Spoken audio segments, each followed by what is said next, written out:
అందుకు ఆ రూల్ ప్రకారంగా అది ఓన్లీ సంస్థ పర్సనల్ కాదు. ఇది ఒక సంస్థలో ఒక అందరు కలిసి ఒక మాట మీద ఉంటారు, ఆ మాట మీద వెళ్ళాలి.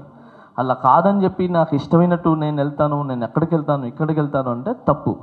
నేను మెయిన్ ఇది ఇంకోటి పెట్టడానికి కారణం ఏంటంటే, నేను ఒక దగ్గర రాష్ట్ర ప్రచార కమిటీ వైస్ చైర్మన్గా ఉన్నాను కాబట్టి మా అధినేతకి ఇబ్బంది కలగకూడదు, సో నా ద్వారా ఆయనకి మచ్చ కూడా ఉండకూడదు అని చెప్పి ఆ ఒక్క ఉద్దేశంతోనే నేను పెట్టాల్సి వచ్చింది. ఇది లేదనంటే అసలు యూనియన్ వాళ్ళే చూసుకునేవాళ్ళు. సో కళ్యాణ్ అన్న కూడా ఇబ్బంది రాకూడదు నా తరఫు నుంచి అని చెప్పి పెట్టడం జరిగింది ఇది. సో ఇంక వేరే ఉద్దేశాలు లేవు. ఇంకొకటి, ఆయన ఏదైతే వీడియో వదిలారో ఆ వీడియోలో ఒక్కటి కూడా నిజమైతే, నేను యూనియన్ని రిజైన్ చేసేసి ఒక్కటి నిజమైనా, నా మీద వేసిన ఆరోపణలు ఒక్కటి కూడా నిజమైనా నా యూనియన్ని వదిలేసి టోటల్గా ఇండస్ట్రీకి దూరం వెళ్ళిపోతాను. ఏది డ్యాన్సుల దగ్గర డబ్బులు తింటాం అనేది కానీ, ఓకే మీకు ఇంకోటి చెప్తాను. ఆయన అన్నారు డ్యాన్సుల దగ్గర బాంబే వాళ్ళు వస్తే వాళ్ళకి డబ్బులు ఎక్కువ వస్తుంది, 1000 రూపాయలు కమిషన్ వస్తుంది అని చెప్పారు. సరే ఓకే, బాంబే వాళ్ళని నేను తీసుకుని వస్తాను కాబట్టి ఇక్కడ వాళ్ళు ఇవ్వట్లేదు, కమిషన్ వస్తుంది అని అంటున్నారు. ఇప్పుడు శేఖర్ మాస్టర్ బాంబే వాళ్ళని వాడుతున్నాడు, గణేష్ మాస్టర్ బాంబే వాళ్ళని వాడుతున్నారు, రఘు మాస్టర్ బాంబే వాళ్ళని వాడుతున్నారు, మిగతా మాస్టర్లు అందరూ అంటే అందరు తింటున్నట్ట.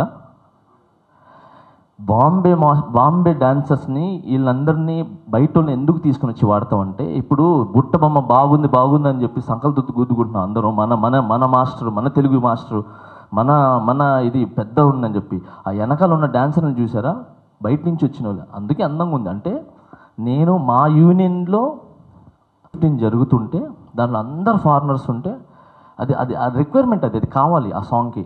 అందరు ఫారినర్స్ ఉంటే ఇక్కడ కొంతమంది డాన్సర్ని నేను తీసుకుని వెళ్ళి కూర్చోబెట్టి దిల్ రాజు గారితో మాట్లాడి, సార్ మొత్తం వాళ్ళ కాడుంటే ఇబ్బంది ఉంటే బాగుండదు సార్, సో మనోళ్ళు ఉన్నారు కదా, మనోళ్ళు కూడా ఇప్పిందంటే దాంట్లో సెట్ అవ్వరమ్మా, ఏం చేద్దామంటే మీరే చెప్పండి సార్ అంటే, దిల్ రాజు గారు పెద్ద మనసు చేసుకొని ఏం చేశారు, సరే వాళ్ళు వచ్చి లొకేషన్లో కూర్చొని హ్యాపీగా తిని పడుకోమని చెప్పండి, ఆ పేమెంట్ నేను ఇస్తాను అని చెప్పి దిల్ రాజు గారు ఏం చేశారు, కూర్చోబెట్టి డబ్బులు ఇచ్చారు.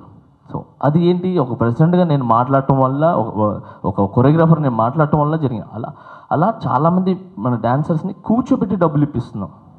సో అలాంటిది మనం ఎలా తీసుకుంటాం. ఇంకొకటి, మన యూనియన్లో లీగల్గానే ఒక మాస్టర్ పేమెంట్ వస్తే ఆ మాస్టర్ పేమెంట్లో యూనియన్కి 10%, కొరియోగ్రాఫర్కి 10% వెళ్తుంది, ఇది వెళ్తుంది.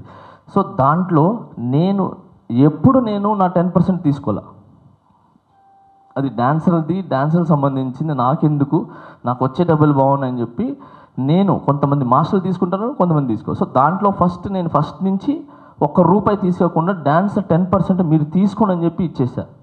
అది కాక నా అసిస్టెంట్ దగ్గర కూడా నేను కమిషన్ నాకు వస్తాయి, కానీ నాకు వద్దు, అది మీ కష్టం. యాజ్ ఏ కొరియోగ్రాఫర్గా నేను ఒక్కసారి ఒక స్టెప్ చూపించి నేను కూర్చుంటాను. మీరు లక్షల సార్లు ఆడేది మీరు, కెమెరామ్యాన్ చూపిమన్నా మీరు వచ్చి చూపిస్తారు, డైరెక్టర్ చూపిమన్నా ఆడుతూనే ఉంటారు, హీరోయిన్ చూపిమన్నా ఆడుతూనే ఉంటారు. సో 10 సార్లు ఆడేది మీరే, మీ కష్టం నాకు వద్దు, అది మీదే, మీరు తీసుకోండి అని చెప్పి నేను ఇచ్చేస్తాను. సో అలాంటిది నేనే యూనియన్కి ఇచ్చేస్తున్నప్పుడు సో నేను ఎలా తీసుకున్నట్టు. ఇంకొకటి, 6 నెలలు అయింది గెలిచి ఇప్పటివరకు ఏం చేయలేదు అన్నారు. మాటలు ఇచ్చి ఆయన ల్యాండ్ తెస్తాం, ఇది తెస్తాం, ఆయన ఇచ్చిన మాటలు హామీలు చేయలేదని చెప్పి